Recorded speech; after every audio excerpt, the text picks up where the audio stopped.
Армысыздар менің YouTube тыңдармандарым. Бүгін сіздерге қасиетті оразадан кейінгі ұсталатын шәуәл айының 6 күндік нәпіл оразасы жайында айтып беретін боламын. Видеоны соңына дейін тыңдап, қазақтың қарапайым қызын қолдап қоюды ұмытпаңыз. Бүгін шәуәл айы басталды. Оның алғашқы 3 күнде ораза айт мерекесі тойланады. Ал осы айда мұсылмандарға 6 күндік шәуәл оразасын ұстау жөн саналады. Қаза ораза мен 6 күндік оразаны қатар ұстауға бола ма? Бір жылдық ораза сауабын алу үшін не істеу қажет? Шәуәл оразасына қалай ниет етеді? Бүгін осы сұрақтардың жауабын алатын боласыздар.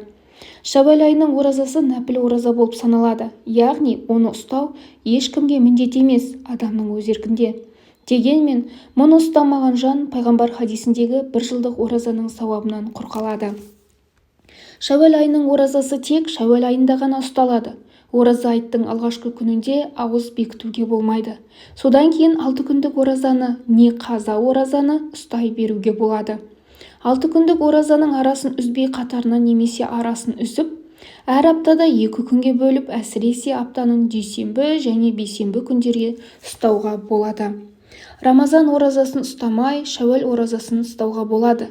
Алайда олар пайғамбар сүйіншілеген бір жылдық оразаның сауабын ала алмайды. Себебі Рамазан оразасы парыз саналады. Шәуәл оразасы да Рамазан оразасы секілді таң намазынан шам намазына дейін жалғасады. Күнделікті намаз кестесі негізге алынады. Таң намазы кірген уақыт ауыз бекітетін уақыт, ақшам намазының кірген уақыты ауыз ашатын уақыт.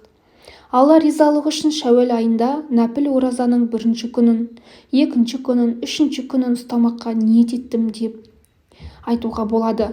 Ауыз ашқанда да әдеттегідей сумен немесе құрмамен ашып, қазақша дұға тілек жасауға болады. Арнайы ниет, дұға жоқ. Рамазан айында қаза болған күндер мен шәуәл айындағы 6 күндік оразаны қатар ұстауға боламады деген сұраққа әркім әрқалай жауап береді. Дегенмен Ханафи мазхабында ораза қазасы мен шәуәл оразасын бірге ұстауға болмайды.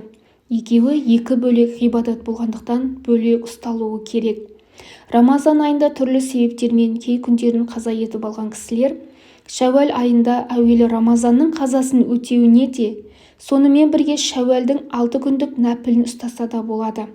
Рамазан оразасын толығымен ұстау Алла тағаланың бұйрығы, ал шәуәл айында 6 күн ораза тұту пайғамбар сүннеті болғандықтан алдымен оразаның қазасын өтеу абзал.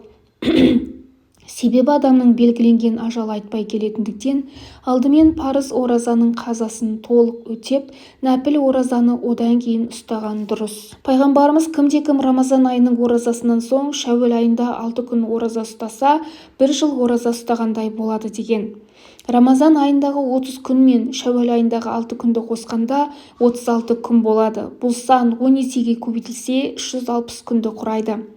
Бір жылдың қалған 5 күні ораза ұстауға болмайтын Рамазан айтының алғашқы күні мен Құрбан айттың 4 күні. Оразаның әрбір күні 10 есе молайса, онда 36 күндік оразада бір жыл ауыз бекітудің сауабы бар деген сөз. Кейбір ислам ғалымдары қаза оразаны шәуәл айында өтейтін кісіге нәпіл ораза ұстамаған күннің өзінде қазасын аталмыш айда өтегендіктен шәуәл айының сауабы қосымша жазылады деген тұжырымды алға тартады. Осы айда қаза оразасын ұстап, нәпіл ораза ұстауға уақыты жетпей қалған адамдар үшін де шәуәл айының уәделі сауабы үміт етіледі. Қаза оразалары 6 күнге жетпейтін кісілер кем күндерін қосымша нәпіл оразамен толықтырғаны абзал.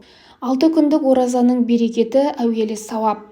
Рамазан айы бойы ораза тұтып болған соң тағы да 6 күн ауыз бекіткен жан жоғарыдағы хадистерге сәйкес бір жылдық оразаның сауабына кенеледі. Кемшіліктерінің орнын толтыру. Шағбан мен шәуәл айларындағы ораза сүннет намаздар секілді. Олай болса, бұл қосымша тұтқан ораза Рамазан айындағы парыз оразаның кемшіліктері болса орнын толтырады. Рамазан айынан соң бірден ораза ұстауды қолға алу қабыл болған оразаның нышаны. Ақпараттарым пайдалы болды деген ойдамын. Назарларыңызға рахмет. Ұстаған оразаларыңыз, ұсталатын шәуәл айының оразасы және айттарыңыз қабыл болсын.